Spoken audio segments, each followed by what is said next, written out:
শম্পা ঘোষের নাম রয়েছে। তাতে কি হয়েছে? এটা কি আপনার কি হয়েছে তাতে? আপনার law will take it own course. কে হতে পারে কে হতে পারে না, আইন তো চলছে সুপ্রিম কোর্ট হাইকোর্টে।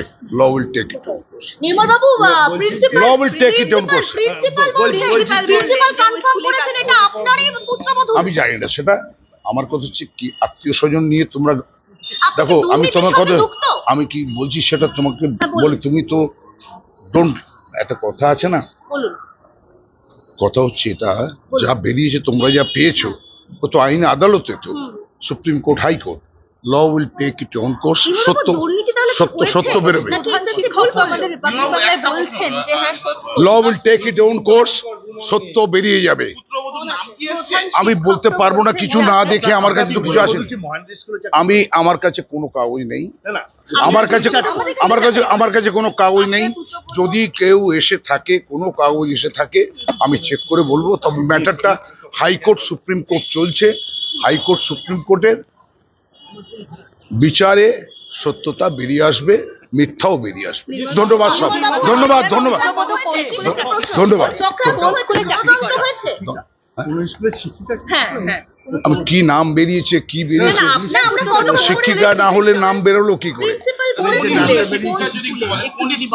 আমি তা বলতে পারবো না। এইটুকু হচ্ছে যে নাম যখন বেরিয়েছে শম্পা ঘোষের, আমি এইটুকু বলতে পারি সবটাই হাইকোর্ট সুপ্রিম কোর্টে চলছে। আইন আদালতে বিচার করে সত্য এবং মিথ্যা দুটোই বেরোবে। ধন্যবাদ ধন্যবাদ। নির্মল ঘোষের পুত্রবধূ শম্পা ঘোষ মন্দির স্কুলের চাকরি হয়েছে।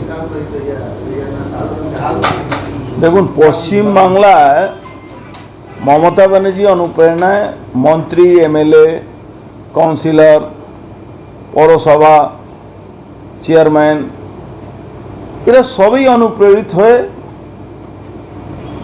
এক একটা লেভেলে তারা পয়সা তুলেছে স্কুল সার্ভিস চাকরিতে। শুধু নান্টু ঘোষের কেন বলছেন? এর আগে একটা মন্ত্রী ছিল বামপন্থী, সে তৃণমূলে জয়েন করার পরে তার মেয়ের চাকরি পরেশ অধিকারী। এবার নান্টু ঘোষের তো নান্টু ঘোষ ব্যাপারটা তো নান্টু ঘোষে যারা ইতিহাস জানে তারা সবই কিছু জানে। নান্টু ঘোষ কী ছিল, নান্টু ঘোষের কী ব্যবসা আছে, তার বাড়ি অত বড় বড় বাড়ি, অত তার পুত্রবধূ এখন টেম্পটেড লিস্টে নাম এসছে। এখন অনেকের নাম আছে, তার মধ্যে নান্টু ঘোষও আছেন। নান্টু ঘোষ বরাবরই দুর্নীতির সঙ্গে যুক্ত আছেন। নান্টু ঘোষ ট্রেড ইউনিয়ন করার লোক। এলাকায় একটাও কারখানা চলে না। যে এলাকা উনি পানিহাটির বিধায়ক, সেখানে একটাও কারখানা চলে না। প্রায় সব কারখানা চাকরি পায়নি। শম্পা ঘোষ যোগ্যতার বিচারে চাকরি পায়নি। যোগ্যতা একটাই আছে, তৃণমূল করছে। এর থেকে বড় যোগ্যতা আর কি আছে? ব্রাত্য বসু তো বলেছিল অফিসিয়ালি যে তৃণমূল করলে, আমাদের দল করলে আমরা চাকরি দিই। কিন্তু দল করলে যদি চাকরি দিত, পয়সা না নিয়ে দিত, তাও একটা ব্যাপার ছিল। পয়সা নিয়ে দল করা অযোগ্য লোককে চাকরি দিচ্ছে। এইরকম কি আরো আছে? এরকম অনেক ভুরি ভুরি নাম আছে, আরও নাম তো আসবে। এই তো 1000-1500 লোকের তো নাম নেই, এখানে প্রায় 6000 লোকের অযোগ্যদের নাম আছে, দাগিদের। বক্তব্য হলো এটা কি পশ্চিমবাংলা সরকার পুরো অযোগ্য হয়ে গেছে, সরকারটাই অযোগ্য হয়েছে। মমতা ব্যানার্জি অযোগ্য হয়ে গেছে। মমতা ব্যানার্জি যে কোনো চাকরি হোক, যে কোনো উন্নয়ন হোক, যে কোনো সিন্ডিকেট হোক, সব জায়গা থেকে মমতা ব্যানার্জি রোজগারটা চলছে। প্রত্যেকটা অফিসে আইপ্যাকে লোক বসিয়ে দেওয়া হচ্ছে।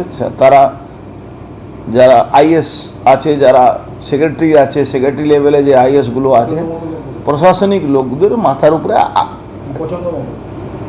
না, প্রশাসনিক লোকেদের উপরে আইপ্যাকে লোক বসিয়ে সেখান থেকে টাকা কালেকশন করা হয়। এই টাকাটা আগে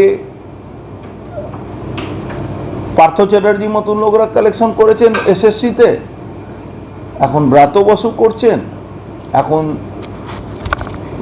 যারা এমএলএরা আছেন, এমপিরা আছেন, নানা জায়গায় নানা ক্ষেত্রে তুলছেন। কেউ পুকুর ভরাট করে তুলছে, কেউ সিন্ডিকেট চালিয়ে তুলছে, কেউ গঙ্গা ভরাট করে তুলছে, কেউ গঙ্গা থেকে বালু তুলছে, কেউ বিল থেকে বালু তুলে দিয়ে মাটি বেচে দিচ্ছে, কেউ রাস্তা থেকে মাটি বেচে দিচ্ছে, কেউ ড্রেনের মাটি তুলে বেচে দিচ্ছে, মানে সবটাই কোনো না কোনো ব্যাপার। পানিহাটির বিধায়ক পুত্রবধূর মধ্যে এরকম কি আরো অনেক বিধায়ক আছে, মন্ত্রী আছে? অনেক বিধায়ক আছেন, সার্চ করবেন, অনেকে পাবেন। আরও কিছু লোক মুখ কুলুপ করে থাকবে, কিছু লোক ধরা পড়বে, আসবে। এর কেসে মমতা ব্যানার্জির নামে এফআইআর করা উচিত, সুপ্রিম কোর্টে নির্দেশ আসা উচিত, আমি যতটুকু মনে করি। কিন্তু সবটাই মমতা ব্যানার্জি ইনস্ট্রাকশনে হয়েছে। যারা টাকা দিয়েছে, যারা বাকি বলে চিহ্নিত হলো, তারা কি মুখ খুলবে এরকম আশা করা যাচ্ছে যে তাদেরকে টাকা দিয়েছে? মুখ খুলবে কি না খুলবে সেটা আমি জানি না, কিন্তু এক একটা অযোগ্যদেরকে 40 থেকে 50 লাখ টাকা ফেরত দিতে হবে গভর্নমেন্টকে। তো যখন 50 লাখ টাকা ফেরত দিতে হবে তখন মুখ খুলতে হবে। না মুখ খুলে তো কোনো বাঁচার জায়গা নেই, মুখ তো খোলা উচিত তাদের। শেষ কোথায় হবে দাদা? এর শেষ আছে মমতা ব্যানার্জিকে জেলে যাওয়া উচিত, শেষটা এটাই হচ্ছে। কার্যত বাধ্য হয়ে এসএসসিকে তালিকা প্রকাশ করতে হচ্ছে দীর্ঘ টালবাহানার পরে। হ্যাঁ, বাধ্য হয়ে, নালে তো অত 26,000 যুবকদের এসএসসিতে চাকরি যেত না। যদি এই অযোগ্যদের তালিকা আগে বের করে দেওয়া হতো তাহলে তো চাকরি যেত না। এই 26,000-এর মধ্যে 18,000 কি স্বচ্ছ বলে মনে হয়?